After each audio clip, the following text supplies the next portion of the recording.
Get in the know. Non-stop Vikings talk. It's Purple Daily on Score North and ScoreNorth.com. But this is a guy who won the Blitnikoff Award when he was at Pittsburgh in 2021, and now he goes to a Vikings offense. The two things, right? Okay, Adam Thielen, now in Carolina, 16% target share. He leaves behind. KJ Osborne was the number 3 wide receiver last year. He had 90 targets. Yes, they added Hawkinson midseason, but still, this is an interesting guy that obviously is going to see better coverage considering how much defensive coverage is going to shift to Justin Jefferson. So, nice landing spot, a good weapon for Kirk Cousins here. Matthew Berry rocking the bow tie there. Is that new? I don't remember that as an ESPN Matthew Berry staple. I think it is new. What was that show from, Declan, there? What was it was like Pro Football Talks, or like their networks, their fantasy football specific show. Okay. So he was like on with 2 other guys. They were talking about all the draft impact players that are going to have effect on fantasy football classes this year. Yes. So, all right. Congrats to Matthew Berry for getting paid by NBC enough to wear expensive bow ties now. Welcome in here, a Monday episode, sort of the aftermath of draft weekend here on Purple Daily Vikings entertainment, where we just want the Vikings to win a Super Bowl before we die. The show is presented by our friends at TCL, now an official partner of the NFL and Purple Daily, 2 of the biggest football brands in America, the NFL and Purple Daily. Congratulations, TCL. Yeah. Congrats. Congratulations to you.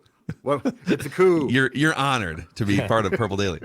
No matter what you watch, TCL has award-winning TVs for any budget, any space, all with stunning picture quality. And TCL makes more than just TVs. They offer mobile products, audio devices, home appliances. TCL brings you joy and simplicity through innovative technology. Learn more at TCL.com. So we're going to get into our biggest takeaways from draft weekend here in just a moment. But just another thank you to those of you who either showed up in person for the draft party, the Surly Park Tavern draft party on Thursday night, or if you were one of the many people, over 55,000 people that watched the stream on the YouTube channel. We just can't say how much we appreciate you enough. So I know we all had a blast on Thursday night. We were all kind of dragging on Friday and Saturday, but I don't know. I'll speak for myself. I am recharged and ready. This is like the off season now. Now we're going to get the schedule release, but for us, this show never sleeps, man. 365 days a year. We put this reminder out when the actual season ended, because that's when a lot of people are, the Viking season's over. No. January through the draft is maybe the most exciting time. It's team building time.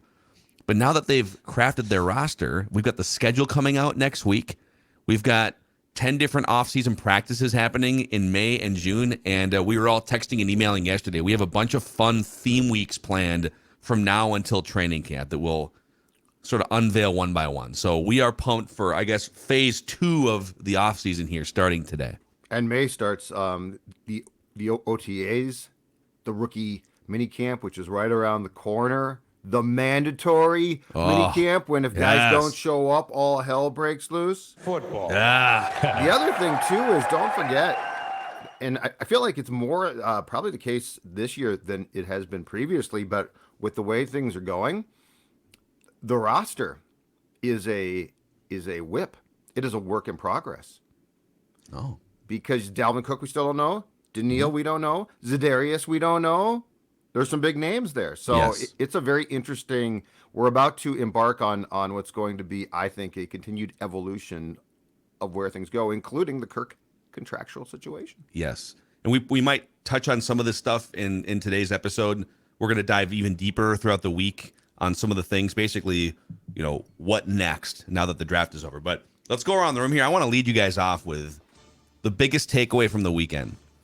And I know they drafted a quarterback. I know there's actually some really interesting undrafted free agent signings that we can get to later on today too. But my biggest takeaway goes back to Thursday night.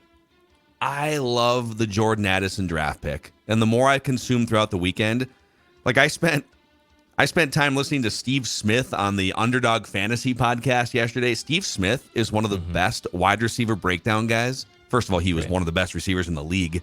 But his ability to kind of in advance tell you this guy's a dude, this guy's not, and he's all in on Jordan Addison. He called Jordan Addison a bona fide number 1 wide receiver. So the Vikings, if that's true, he said he's a plug and play guy yesterday. He would come in and just be an excellent wide receiver yesterday. And he said USC actually misused him, which is why he might have fallen a little bit in the draft. And he didn't really get into all the specifics, but basically, if my statistical research is correct, USC targeted Jordan Addison 60% of the time within 10 yards of the line of scrimmage.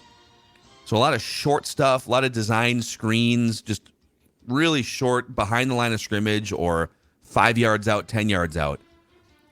But his craft is route running. It's getting out in the intermediate. He's not necessarily the deep burner, but his route running makes him a guy that can get open 20, 30 yards down the field. So can Kevin O'Connell tap into what he's actually great at and not just sort of lazily target him, 5 yards off the line of scrimmage? So I guess Jordan Addison remains, to me, the biggest highlight of the weekend. Don't forget, too, that that there is no question. Part of the reason in 2021 now that Justin Jefferson fell was because in college, his last year, LSU had used him almost exclusively in the slot. Yeah. And amazingly enough, a lot of teams said, well, he's a slot guy. And they're like, no. He is a slot guy in college, but he can play more. So if that's the case with Jordan, I say kudos to the Vikings for, again, exploiting the fact that they see more than what you simply see on film too. So like that's where you create, I think that's where scouting and projections become important, because yes, the draft can be a crapshoot. We don't know. I mean, there's tons of variables that we don't really know until the guy's actually on your team and playing in this league. But that being said, like those are the between the margins things, I think, that potentially can make for a good scouting department and it was Rick who took Jefferson, and he sort of took him because he fell, but nonetheless, Justin Jefferson probably goes within, at least I would say, the top 2 receivers in that class if LSU had used him like the Vikings do. Yeah, and think about this. If I were to say, okay, blind resume test or blind, let's call it a resume test. If I were to say, hey, the Vikings are going to get a guy who's a little undersized, he's not the fastest guy. He's not the most, his relative athletic score doesn't blow you away. His 40 time doesn't blow you away. Mm-hmm. But he is a magician as a route runner. He's an artist as a route runner. And you can line him up in the outside or in the slot. Mm-hmm. That sounds a lot like Adam Thielen 5 years ago, doesn't it? Or Stephon Diggs now and 5 years ago.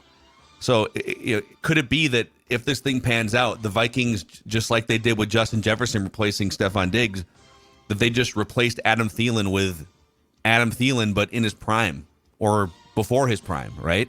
Yeah. And now all of a sudden, KJ Osborne's back where he should be, which is a really good, solid number 3 wide receiver. And maybe the biggest difference here, Kyle Rudolph was always a good pass-catching tight end until the last few years, but I think this version of TJ Hawkinson is better than anything Kyle Rudolph was with the Minnesota Vikings. So agreed. Build that car, man. Give Kevin O'Connell, some of those behind-the-scenes videos that you pointed out on the YouTube channel, Kevin O'Connell was saying, you stuck to the plan. And Kwesi was like, I know. We took it down to the shot. Yeah, you sure did, O'Connell said. It's like, oh, you just take the damn guy. KOC wanted a great wide receiver, unless, and I'm sure they had discussions about if we can go get the quarterback that we like, and then when it became obvious they couldn't. Yeah. The KOC plan was get me a bona fide number 1, number 2 wide receiver to put next to Jefferson. And Kwesi was probably like, well, but like, what if we could pick up an extra 3rd round pick if we trade back a few spots? Kwesi got to go in his trade back sandbox. Okay, so I think that they both did absolutely fine. Like as soon as that pick was done, it's like Trader Kwesi going. It's coming on. Come on home. What is that? It's my ring light. I'm just making an analogy of like, Kwesi, you've been playing in the sandbox. Now it's time to come inside. The street light's on. The pick has to come in. It's Jordan Addison, okay? Come on now. Look at the production on this show right now. Declan with flashing ring lights in front of him. What is this, like a disco ball? This was me at Park Tavern, I think, by the end of the night, just going nuts. I think it was the entire crowd, dude, not just you. People commenting the other night, are those guys a little buzzed? Yes. And it was fantastic. What gave it away? The 18 pictures Chris Ron had right behind our bathroom broadcast breaks I had to take during the course of the 4-hour radio show. Oh my God. Absolutely. Oh my God. All right, Joe, what is your biggest takeaway? My biggest takeaway is I feel like this draft had probably slightly more continuity because, Kwesi got the job last time right after the season ended in 2021. And O'Connell was new as well. And so I felt like the first draft was a little bit more a Kwesi production. I think that this one had a more of a, as I said, continuity between KOC and Kwesi. But here's what I find intriguing, okay? So O'Connell is no question about it, offensive first coach. And definitely, I'm sure if he had his druthers, would target offensive positions. It's interesting to note, though, if you consider two drafts to be any sort of trends and to read into them, 2022 draft, the Vikings, with 5 of their first 6 picks, took defensive players. Now, in the end, they took 5 and 5, but 5 of those first 6 picks were used on defense, including the trade back for Scene, and they took him at 32, gave up 12 to Detroit. In this draft, they had, 6 picks, and after taking Jordan Addison with the first pick, the next 3 picks, defense. Mm-hmm. So, while it might seem that, and he did, O'Connell got his guy, Brian Flores still got a lot of help here. And here's what I find to be intriguing about this. And I'm going to combine this with the 22 and 23 drafts, okay? You're essentially giving Brian Flores, in my opinion, the 2022 and 23 defensive draft picks, the first portions, as rookies. This is to say, I don't think that the 2022 draft class was developed correctly on the defensive side of the football. Yeah. And now, and that was 2 cornerbacks being taken in relatively early rounds. Now you've got Makai Blackman, Jay Ward, and then a defensive tackle. And so I find it interesting that an offensive-minded coach still has the wherewithal, and his franchise does as well with the GM, to load up on defense. So this whole thing that, the Vikings are going to be terrible again, and we don't know that, but 2, they are definitely addressing it. And this is the way to do that when you don't have just a boatload of cap room, right? And to your credit, you go out and sign Byron Murphy Jr., the cornerback away from the Cardinals, which I think is a very solid move. But you can't go out and just load up on veteran defensive players. When you're making 5 of your first 6 picks on the defensive side of the ball in 2022, and then you come back and 3 of your first 4 in 23 are on the defensive side of the ball, this is how you find guys and improve defensively. So I would say my takeaway is the Vikings are in no way, shape, or form ignoring defense, and know that there's massive personnel improvements, not just coaching, necessary on that side of the ball. Oh, so how do you guys feel then about with these defensive players? The 3 main ones. So they drafted Blackman, Ward, and Roy. Yep. And then on the other side of the ball, Jaren Hall. It was 3 running backs. It was 3 offensive players: running back, Dwayne receiver, McBride, and quarterback. Yep. So of the 3 defensive players that they drafted, and again, we will talk about a couple of the undrafted guys here later today too. But how do you feel that some of the mock draft community is saying, they reached on maybe all 3 of these guys? For sure, 2 of them, you can make an argument they reached on versus the consensus boards and stuff. Right. And also, the Vikings had one of the lowest collective relative athletic scores. If you add up all the relative athletic scores, they drafted guys that weren't necessarily supreme athletes, but guys that were maybe popping on tape more. Mm-hmm. How do you feel about those 2 criticisms? Dex, go ahead. So what I really like about the class in general, too, just my main takeaway, and it dovetails into this as well, is I think this draft class doesn't have a lot of pressure on it, but I think that's a good thing, and I'll explain why. So starting with at least Addison, he's stepping into an offense that he's going to be basically third fiddle on. I think that's the floor. If he can be third fiddle in an offense that has Jefferson, Hawkinson as your 2 top receiving targets, then Addison is your third weapon, which is great, right? He's not being asked to be a number 1 guy, which is phenomenal to him. It's not a lot of pressure filled. He can kind of ease his way into this offense, and if he becomes a number 1 guy, well, now you have 2 absolute stud wide receivers in Jefferson and Addison. On the defensive players, Blackman, Ward, and then is it Jaquan Roy, the nose tackle? I believe it's pronounced Jaquan Roy. I've heard it pronounced Jacqueline Roy, Jaquan Roy, and then I heard one of the national. I can't remember who it was. Just like went really fast through the first name because he didn't know how to pronounce it. J-Roy. Jacquan Roy. So, but I believe it's Jaquan Roy. Yeah, he's not a member of the Succession family, which I love as the Roy family, from what I know. But Blackman, Ward, and Roy are three defensive players that they had to fill positions on, right? Like cornerback, safety, nose tackle. They lost Dalvin Tomlinson. They need someone in the interior. They need as many flyers and as many bodies, basically, on the cornerback and the defensive backside. Because they just do not know what they have yet in Andrew Booth and a Caleb Evans. They're going to ask those guys to play up to a position that they've never experienced in the NFL with next to no limited snaps. And some of these guys are just going to have to emerge. So is it likely that Blackman and Evans and Booth, all those guys become really good, solid starting cornerbacks? Probably not, but one of them will. So I think the pressure and just having the bodies in here on this draft class, and same with Hall and McBride, that they're not being asked, none of these picks are being asked to step in immediately and be day one starters at their position. And I think that's actually a good thing for this draft class, to combine it also with Judd's point of last year's draft class. Yeah, I mean, I love what you said about, okay, we basically have one known commodity at cornerback right now, and it's Byron Murphy. And I would argue he hasn't even lived up to his second round draft status with the Cardinals. But there's more to give, and he's kind of a question mark in some ways too. He's going to be a starter because, you just paid him in free agency, but can two other guys from that group emerge? And on Jay Ward, he's the LSU, sometimes classified as a safety, sometimes classified as a cornerback. Other times he's just a hybrid defensive back. You don't even know how he's going to be used yet, but you know that he fits that jack of all trades profile that Brian Flores loves.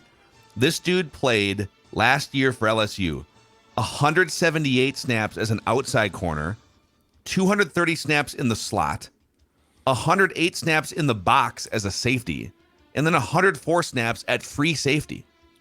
So or you could even say, like, in the box, he's kind of a hybrid linebacker.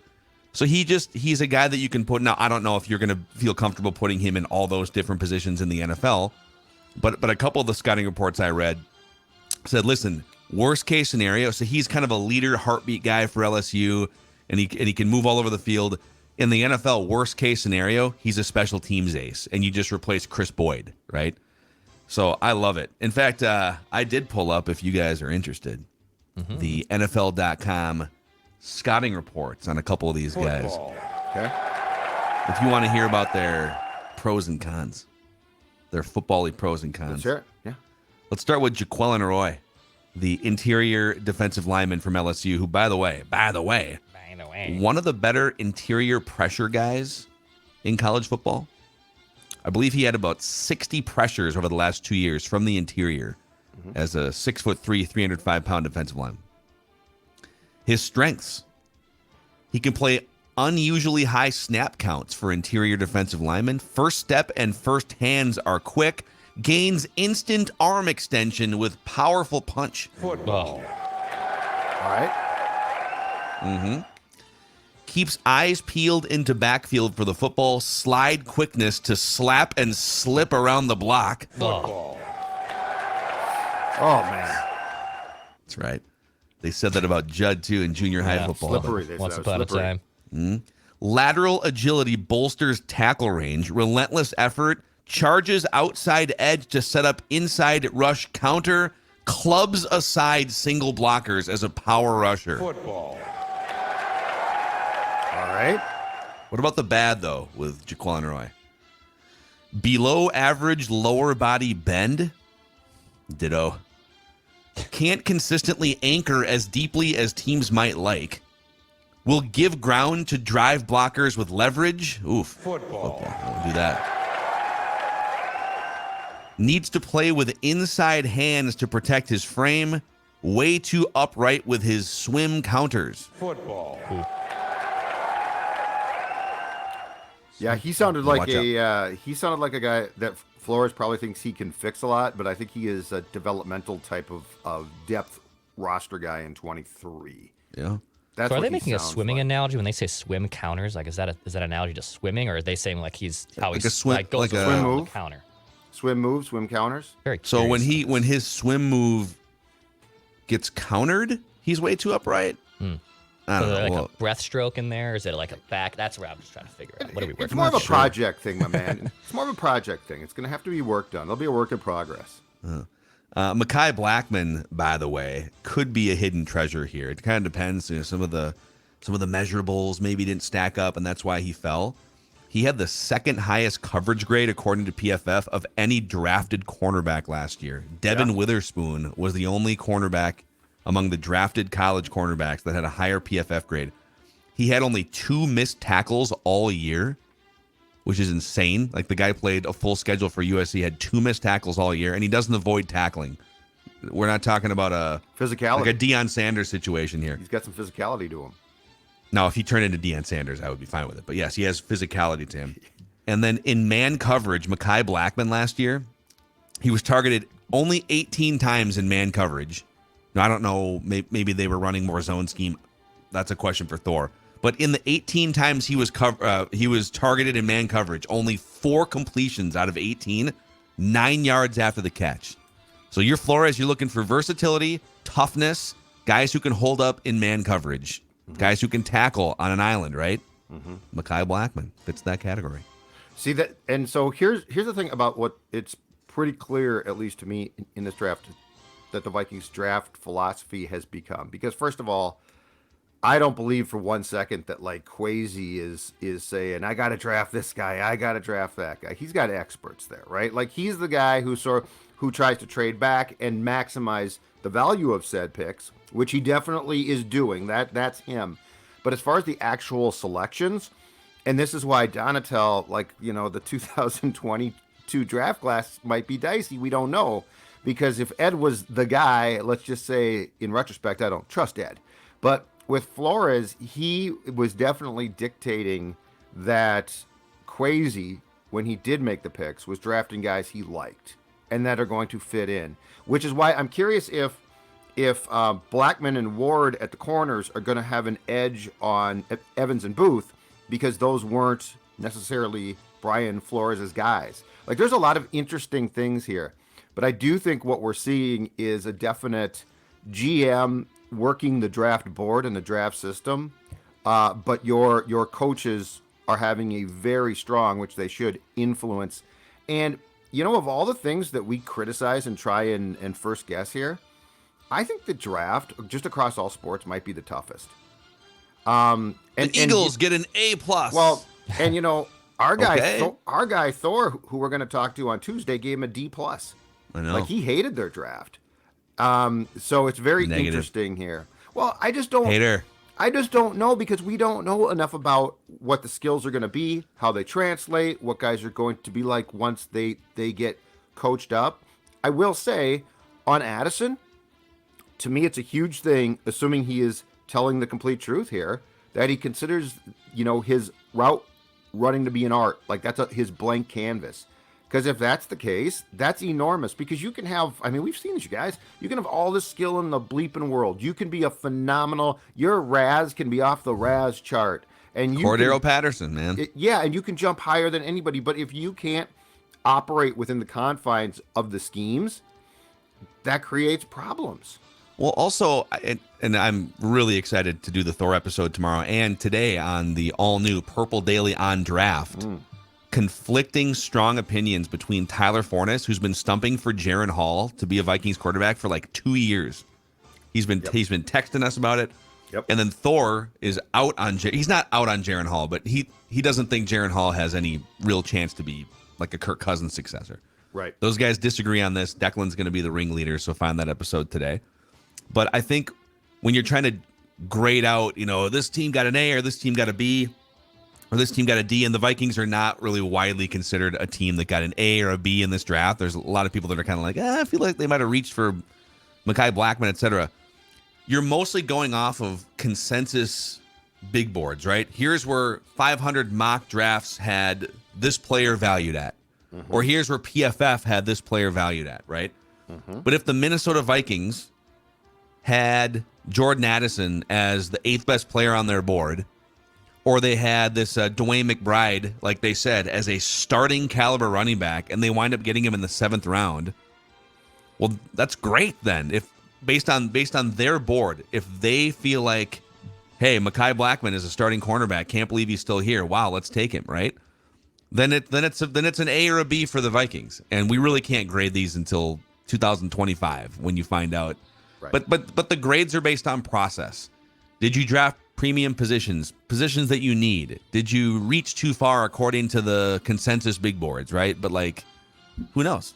We don't know what the Vikings big board looked like. They're top 500 players. So one thing I do like, they did pick up a 5th round pick for 2024. Mm-hmm. So I think they now are back to having, depending on how the Jalen Reagor comp pick works out, it's either a 4th or a 5th. I believe they're back to having 7 draft picks for 2024. I have to look that up. Yeah.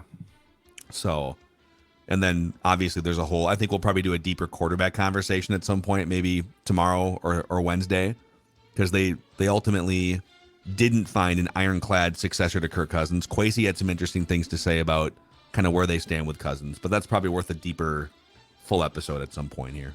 Their fewest picks since, believe it or not, 2009. Really? Interesting. Their fewest picks, I think they had 5 in 2009. Because, Okay. you know, when Childress controlled the 53-man roster, he didn't sweat the picks like Rick did. Mm-hmm. But once Rick got control, all bets Rick were off. wasn't We were going dipping below about 15. 8 picks, 10 No, picks. Yeah. God, no. 8 was a travesty to Rick. So Yeah. it's an interest. Yeah. The thing that I think is important, though, to keep in mind here is the fact that this team did use its 2nd round pick, as we've talked about, on TJ Hawkinson, Mm-hmm. which is a hell of a pick. Yeah. So, No, like, for all that say, well, they didn't have a 2nd round pick, it's like, well, yeah, they didn't, and that's not the greatest thing.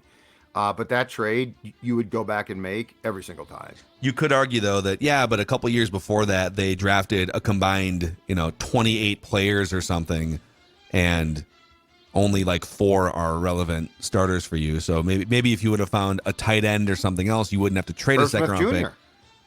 Yeah, Irv Smith. If Irv Smith Jr. had panned out, then you wouldn't have to trade a 2nd round pick for TJ Hawkinson. But that's not Kwesi's fault. Well, right, and wouldn't that actually make the case for it being smart to move a 2nd round pick for a known commodity? Yeah, I'm fine with it. As opposed to a flyer, which you don't know. What I'm saying is the damage that Rick did with it's funny because Rick had a couple of the best picks in recent Vikings history in Christian Darrisaw and Justin Jefferson, but then was just atrocious with almost all the other picks. That if he had done a better job building out volume of starting caliber players, he became atrocious. You're right. It's like the Twins. Hey, the Twins got Pablo Lopez via trade. Yeah, but they gave up a guy who's hitting 440 right now and leading the league in Luis Arias because they couldn't develop their own pitching. So I'm just saying. I'm not like I hear you. Full on praising the organization for being forced to give up. No. But I'm saying if this is the philosophy now, like if this is how there are some things that Kwesi does. I mean, the constant trading back can become like fingernails on a chalkboard. Mm-hmm. But if you're also going to take a 2nd round pick, keep in mind, a year before or 2 years before the Hawkinson trade, it was Rick Spielman who sent a 4th round pick to the Jets for tight end Chris Herndon, who was on a milk carton like a week into his tenure here. Forgot about that. Hawkinson, I think, caught 8 of 8 passes in his first game against Washington, something like 5 days after being acquired. So I'm just saying if the philosophy is going to be if we can solve a need by getting a known, especially a known young player, then the draft pick's probably worth it. Mm-hmm. Yeah. No, I'm defending the Vikings. I like the process under Kwesi. At some point, young players that he's drafting have to actually pan out. Yes. And this is the year where you have to start seeing a Lewis Seen step forward or an Andrew Booth or some of these rookies. We're going to put Declan through a character test here in just a second. I don't know if Declan knows what I'm talking about, but we're going to put him through the character test that the Vikings put Jaren Hall through. He has no clue because his eyes are darting around. Yeah, I have no idea what you're talking about. So he thinks he's about to get busted. You can tell. I do have a running back question for you guys, but let's first shout out our friends at Livia here. Look, the summer months are coming here. If you want to look like a rock star in a bathing suit, all right, or if you just want to get healthier in general, Livia is here to help you lose weight. And they will do exactly that, as I've been saying for about a week now. They are, I mean, look at the guy on the left, look at the guy on the right, and you tell me who is your 1st round draft pick in weight loss. In fact, you know what? I'm going to call it weight control because it's not a diet, it's not a fad, it is a lifestyle change. It's going to help you drop the pounds, and then continue to keep the pounds off. Got a note from a guy a couple of days ago who had asked me a few months back, Judge, should I sign up? Do you really believe in this? And I said, absolutely. He just sent me an email a couple days ago, down 28, nearly 30 pounds now. He said it works. I would suggest it to anybody. And those are the type of notes I get from people well outside my scope who have joined and believe that this works, because you know what, it does. And right now, if you join, first 3 months are free. That's right, 3 months free. 855-GO-LIVEA, livea.com. livea.com. Join today and tell them that you want to be part of the Purple Daily family, because that has worked for all of us. Livea.com. We're happy to have Aquaside as part of the Purple Daily family as well for these summer months, Dex. Yeah, lakes are finally to thaw out there. I know it's windy out right now in the Twin Cities, but finally we're above freezing. The lakes have been to thaw. And do you know that, when you're looking at that lake weed, what are you looking at? Do you know you could actually send in some of those weeds to our friends at Aquaside? There's submersed weeds, there's immersed weeds, there's floating weed, there's, of course, algae. And you can kind of figure out, what am I working with here? What type of RAS score do I have in my own lake, home, and pond right now, okay? So you can go to aquaside.com or killtheweeds.com, okay? There's a bunch of different monikers you can get there. But regardless, our friends at Aquaside have helped remove that nasty lakeweed and algae with their Aquaside pellets. Go to aquaside.com. They're a local company here, too, in White Bear Lake in the Twin Cities. But you can get these products anywhere in the U.S., too. Go to aquaside.com to learn more. And hey, Victor, Ragnar, if you are watching or listening right now, Dennis Kirk has what you need for motorcycle season. Make sure your ride is ready with Dennis Kirk. Whether it's a Harley, Indian, Metro Cruiser, whatever it is, you'll find what you need at DennisKirk.com so you can ride more and wait less. Over 180,000 parts and accessories in stock, clothing and helmets as well. Shipping is free for orders over $89. If you order by 8 p.m., they ship the same day. Everything you need for your ride at DennisKirk.com. Real quick on the undrafted free agent front. So the Vikings signed 15 UDFAs. 2 of them, and there's a few more too. There's actually a nose tackle that weighs like 345 pounds that they signed. That's kind of the profile that Thor kept saying. You need a guy that can just can take up space in the middle of this 3-4 scheme, a Vince Wilfork type, right? Yep, Gilbert Brown, baby. So there's that guy that they brought in here, but then the other 2 really interesting ones. Andre Carter, edge rusher from Army. This dude is 6'7", 265 pounds, and 2 years ago at Army, he tallied 14 and a half sacks in 12 games. His performance dropped off in the sack department last year and just kind of overall, and he tested poorly at the combine. But some people are saying that like the Army's conditioning protocol kind of maybe threw him off his regimented schedule. I don't know, but this is a dude. Good. Well, dude, I was going to say it's got to be fantastic. Yeah, I don't know. I saw some of the. Well, but I think there's like football training and there's Army training, and I think maybe he had to. I'll take the Army guy. That's cool. But he was going frequently in some of these mocks as like a 3rd or 4th round pick. I'd even seen him as high as 2nd and 1st rounds at the end of last season. Mm-hmm. So you just pick him up undrafted as a UDFA. And then the other one, maybe even more impressive, linebacker Ivan Pace from Cincinnati. Have you guys followed this at all? So Ivan Pace, he led all of college football last year among linebackers in run stops. He had 50 stop tackles last year for Cincinnati. Mm-hmm. He had 46 pressures last year for Cincinnati. He basically averaged 4 per game. He was one of the best pass rushing linebackers, one of the best tackling linebackers, and he was great in coverage as well. And they just find this dude. So he posted on his Instagram after the draft was over and he signed with the Vikings. He posted the Vikings sign Ivan Pace, and he said, "Y'all done effed up to the other 31 teams." They may have legitimately found a future starting linebacker as an undrafted free agent. So it is interesting he didn't get drafted. That is very weird. Yes. I mean, just a 7th round, a 6th or 7th round flyer type of pick, but it is weird. Well, I'm just pulling up the PFF here for a second. So the pros on Ivan Pace: take on skills that are insane for a small linebacker. He's like a 235-pound linebacker, so size might be an issue. One of the best blitzers you'll ever see. Okay. Brian Flores. Can't get your hands on him in space. Lateral agility that's elite. Ideal sideline to sideline range, which is opposite of what the Vikings have been getting from their old linebackers. Yep. Fastest linebacker on the GPS at the Senior Bowl. Sounds like exactly what they need, right? Now, the bads, he's one of the smallest frames you'll see from a linebacker. Very limited in the roles he can execute in coverage. Not going to cover tight ends in man-to-man. Needs a head of steam to take on blocks. So, like, if a guard gets out in space or a tackle and gets him, he's pretty much screwed. But it sounds like a pretty big home run UDFA, if you ask me. Well, in that profile sounds like a guy who could make your roster based on special teams alone. Yes. Like, that's what it sounds like, because you want those guys flying around, just reckless abandon. Yeah, that sounds. And I mean, if he develops, that's great. Football. Let's go. But well, that's the one thing I don't get sometimes is I don't understand that. And this is not a problem across the board, but I don't understand why the draft nicks sometimes it feels like you rarely read about like special teams.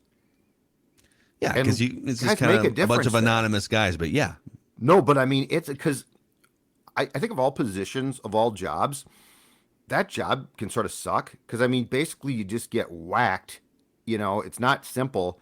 And it's a pretty intense position. But, like, when you see the years that the Vikings have good special teams and good special teams players, there's a definite edge that you don't see when guys who think that they should be starting are playing special teams. Yeah. So yes, and obviously you're not covering as many kickoffs as maybe once before in the NFL, but there's punt coverage, there's kickoff coverage, yeah. there's a handful of times a game where you need dudes running around, right? So all right, this is for Declan here. Kevin Seifert had this nugget after the Vikings drafted Jaren Hall, the BYU quarterback. It's a choose your own adventure. Okay. So the Vikings, this is from the Vikings director of college scouting. Is it pronounced Mike Shiloton? Mike. Mike. Yep. Mike S. I call him Mikey because we're so tight. So at the Combine, the Vikings showed Jaren Hall a BYU play where I think it was like an interception that he threw. And the Vikings knew that the wide receiver ran the wrong route. So they knew this before. They didn't say it, but they said, hey, Jaren, this interception that you threw here, what happened on that play, guy? It's pretty kind of a train wreck play here. What happened? Would you, A, throw your wide receiver under the bus and make it clear, hey, that guy's a moron. He ran the wrong route. I would never throw a pass that bad. Or B, would you say nothing about the wide receiver running the wrong route and just own the interception yourself to a team that you're trying to get to draft you? I would probably own it. Wait, I would own it. So let's say that we start the show, and I have, because I mean, this is a comparable that's happened, and I have forgotten to unmute my mic, and I start talking. Do you say, hold on a second, Judd, my fault, and just say, or do you say, oh, geez, I forgot to unmute Judd's mic. That's my fault. Or do you say, typical Zolgad, here we go again? Well, typically I do mute your microphone because sometimes you're still making noises as I'm saying we're about to go live. So I'm just saying, like, if I screw up, I screw up. Oh, so Jaren Hall's lashing out right now. Yeah, it's getting personal. Usually I have to tell you what route to run because you don't know what route to run. Because you don't know what you're going to do. So now we're getting the real Declan. If that is happening and I forget to unmute it, then that's on me. Because I didn't unmute your microphone. Asking, so it's conditionally. I'm saying, do you fall on the sword no matter what I do wrong? No, I do not. Okay, okay.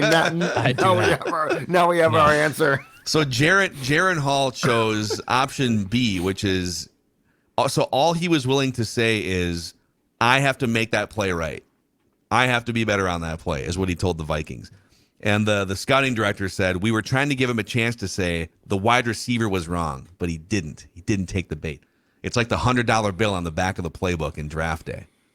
What's he going to do? Is he going to lie? Sonny. Is he going to throw someone under the bus? What's he going to do?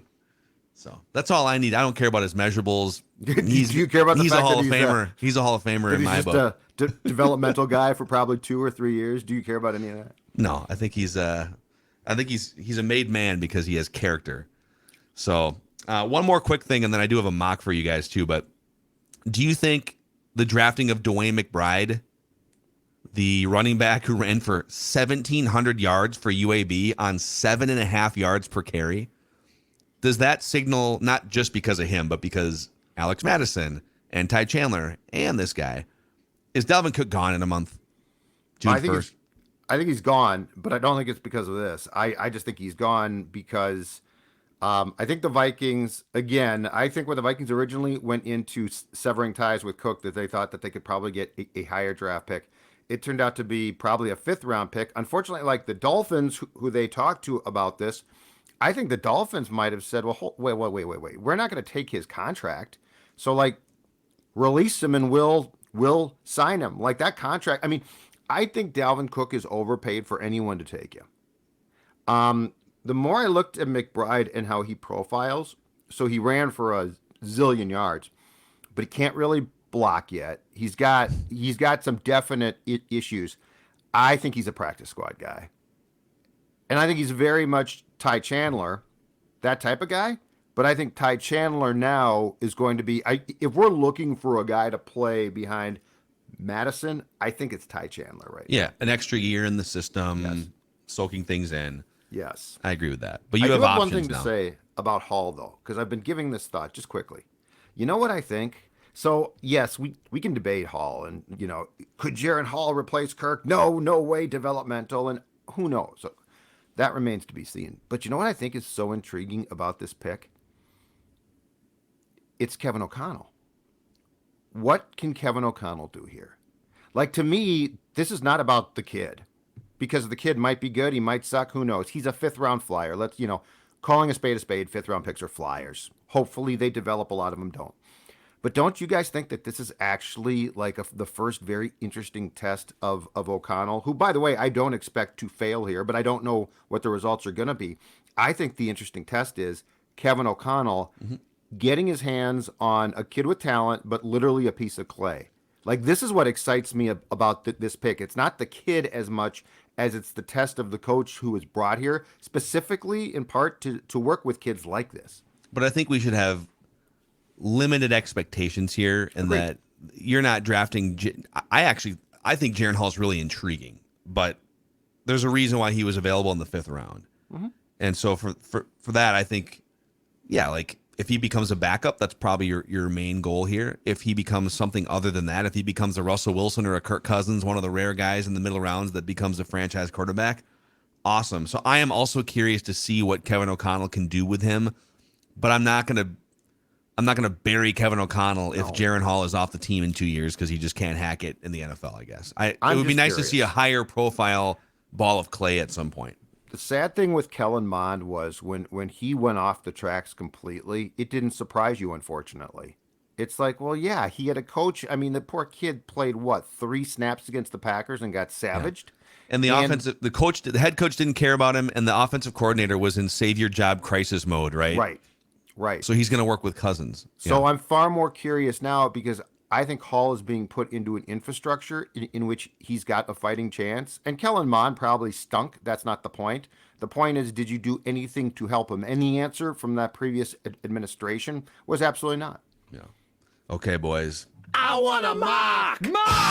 That's right. You that thought one guy's mock season was pissed. over. That one guy's so pissed right now. He's like, I thought that Bob. was done. Bob's like, bleep you guys. Oh, no, because 2024 mock draft season is just beginning with the Pro Football Focus way too early 2024 NFL mock draft. He has Caleb Williams going number 1 overall to the Arizona Cardinals via the Houston Texans, right? They have Houston's pick. Whoa. So they're going to be out on Kyler Murray and in on Caleb Williams. And then the Arizona Cardinals, who also have the number 2 overall pick in this mock draft, take wide receiver Marvin Harrison Jr. from Ohio State. So Arizona just going complete nuclear on their quarterback situation, and then getting the top wide receiver. Interesting. All right, I'm just going to scroll here and try to find the Vikings. It's always interesting where 32 is my guess.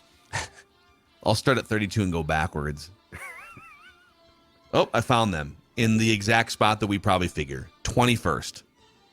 Ooh, he'll step back. Pardon me on the pronunciation here. I don't watch enough Texas Longhorns football. But with the 21st pick in the 2024 NFL Draft, the Minnesota Vikings select out of the University of Texas quarterback Quinn Ewers. Oh, wow. Same Quinn Ewers? I want a mock! So he's I do remember seeing him because he's got that unmistakable mullet. He's got kind of a weird hair situation, but I like it. he disappointed in his first season as a starter after being one of the highest rated quarterback recruits ever. He still flashed his ridiculous arm talent, had a big-time big throw rate, 6th among Power 5 quarterbacks in big-time throw rate. Mm-hmm. The issue is his decision-making and accuracy. So, so good luck with fixing those things, and maybe the Vikings will draft you with the 21st pick in 2024. I don't mean to stereotype here, but I just looked at the picture. I saw that too. I'm good. With the big beard and mullet, I think I might know why the decision making is poor. It's called Thursday and Friday Night Club. I'm just going to go out on a limb right now. Thirsty Thursday. I think Thirsty Thursday in Austin might be giving Quinn some issues. Yeah.